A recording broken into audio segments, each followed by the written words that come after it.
Hello and good morning or good evening. Just thought I'd give you an update. The Prime Minister was just on about an hour ago now, but he was talking basically to all the Japanese people.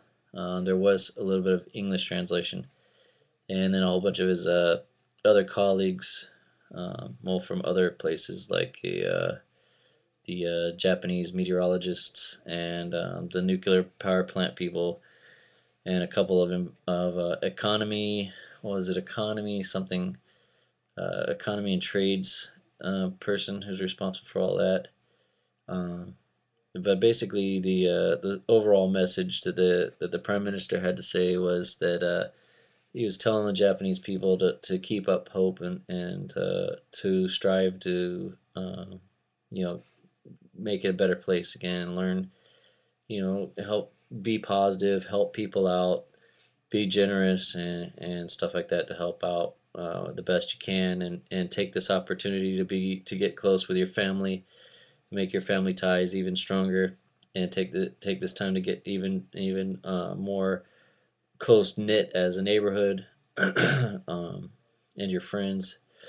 So that's pretty good, I guess, the message there. Um, the death toll slash missing people number has reached 3,000 now. I think my last video I said 2,100 total of missing or otherwise unknown if they're alive or dead. But the confirmed dead number is over 800 now. So, but that's still a lot of people.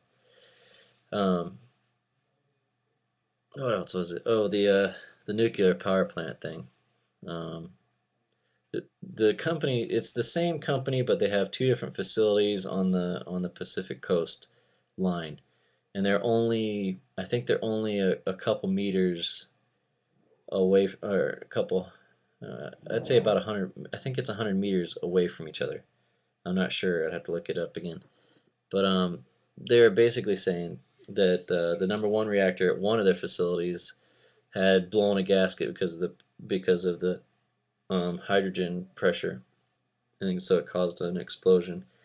And then the other one, this other facility is tower number three, and so this one's they're using seawater.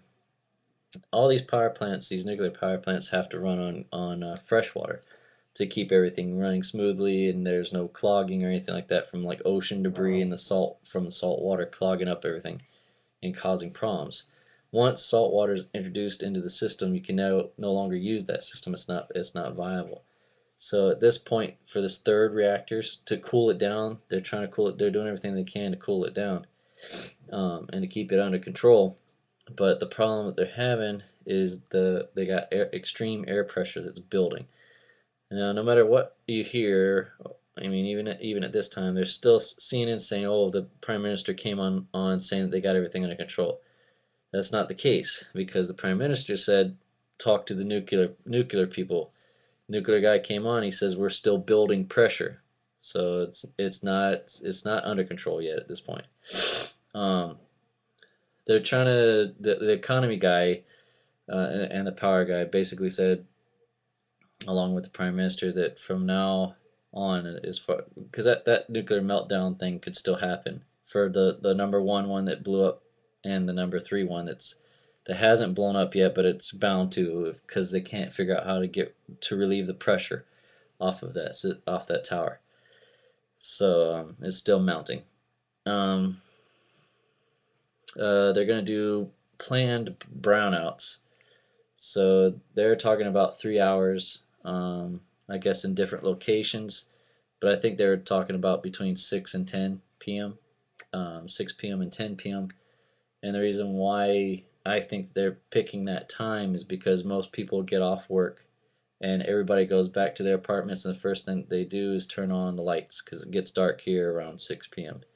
All the street lights come on, all the pachinko parlors, all the other facilities that use a crap ton of electricity at nighttime are going to be coming on at that time. Restaurants, businesses, people that don't got time to go do anything while they're at work are now going to go. All these companies that open their doors at 5, 6 o'clock in the evening. Um, I know it's probably going to be a huge economic impact, but at this point, if they put any more pressure on their current infrastructure, they could have a total loss of all electricity, which would mean a total meltdown of all the economy here. Period. Um, let's see. It's just gonna be. They didn't really nail out the schedule planning, but I think it's starting on Monday. But they'll probably come back online tonight. But I'm not staying awake anymore. You can see like red around my eyes. I'm like tired. My allergies have been killing me. It's that season, pollen, and my eyes are like really swollen and red, irritated. So I apologize for my appearance, but everybody here seems to be going about their business as normal. There are some of those convenience stores like 7-Eleven, Family Mart, Mini Stop. Those are like the most common. They're like a gas station, but the gas stations aren't the same as the states. The In the states, when you go to a gas station, you have the gas station where you buy all your goods and food and stuff like that, and they sell gas. That's not the case here. Here they have it totally separate. They have a gas station. The gas station solely does nothing but gas, replace your tires, do engine work, wash your car, that kind of stuff. So there's that gas station. Then the 7-Elevens, the mini stops, the what was the other one? Lawson's, and I can't think of the other one right now. Basically, those places do nothing but sell like a convenience store on the corner in your neighborhood. You go there, you get yourself already made meal. It's already wrapped. All you do is just throw it in the microwave, and it's ready to go. Or get your beer or your drinks or your cokes or whatever, your water, ice cream, you name it. It's a convenience store, so it's got everything that you could need at your convenience there. But most of those stores, even where I'm at right now, it's not a blackout or nothing like that, but they're still bare. There's like nothing on the shelves. You go in to look to get something, you'll get water and sodas, but there's no food in there. I mean, you can get you a ramen noodle cup like they sell in the States for, 15 cents, but here it's kind of a little more pricey. But um, I noticed too that a lot of the businesses this entire weekend have been shutting their doors pretty early. Probably because of family stuff. So, but makes sense. Um, Gas pumps are like running dry. People are panicking, not like huge panics, but what I see is like yesterday and the day before that is just a huge line of people just waiting to get gas at a gas pump. And then the guy would come out and rope everything off and tie it off, saying, "I'm sorry, we're sold out of gas. We don't know when the next delivery truck is going to come and deliver gas." And that was pretty much the same way with every gas station here in this area. Is it have a humongous line, huge line, like I don't know, like something you'd see in a movie, of unreal amounts of people trying to get gas, trying to get a flashlight, trying to get water or food or whatever, which in my mind, every Japanese person should already know. And we're told when we get here as gaijin to have an emergency pack, something ready to go that should last you at least a month to take care of your entire family. Food, water, important papers, tools, you never know you're going to need them. Uh, a knife, a utility knife, instant heater, just things, anything that you could think of, non-perishable items, put it in a suitcase ready to go. Candles, and then we have one. We have a solar power flashlight. That was one of the things I stated in one of my other videos. Uh, but we were going to go get another one of those self power generator ones where you kind of just shake it and then it basically creates recharges the battery on the inside and gives you enough light for your or enough power for your LED light to work. But we went to pretty much every hardware store. The equivalent of Home Depot or Builder Square in the U.S., which is here it's like D2. It's called D2, or Homes, and they even have a type of Walmart, if you want to call it Walmart. It's called Living, Living, or Livin. living. And the only reason why I say Walmart and is it's because you go in there, it's set up just like a Walmart. They even sell products that Walmart sells there, like all the great value stuff that Walmart sells in the States. You'll see that there, and you'll even see the Walmart logo when they're trying to sell you not sell you the card, but they're trying to get you to sign up for their credit card, the store credit card. It has the Walmart, the logo. Um, what else is there? Well, for the most part, that's about it for what's going on here right now. Um, Sorry to keep changing topics all over the place, but uh, I'm gonna go to work probably tomorrow and see what happens. Keep my ears peeled um, and my eyes open to the news and the events, and hopefully when I get home tomorrow evening, I'll read all the messages, comments, and reply back to everybody as much as possible. Um, if you guys have any comments or anything that you might find kind of interesting on the internet, I'll do my research on it. Just you just have to let me know what you find kind of odd or not odd or it doesn't matter. Just any kind of comments is fine with me. But we are blessed, and there's a lot of people that are praying for us or in our thoughts, and that's good.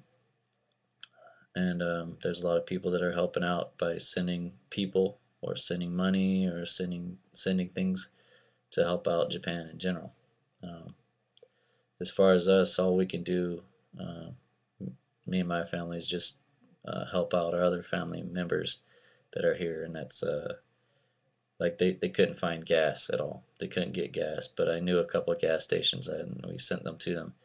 So that. Even though it's small, it still means you care enough about their ability to be able to get around by transportation and whatnot. The trains are kind of starting to run. Um, all the northern sides where the tsunami hit, those those definitely are not going to be running anytime soon.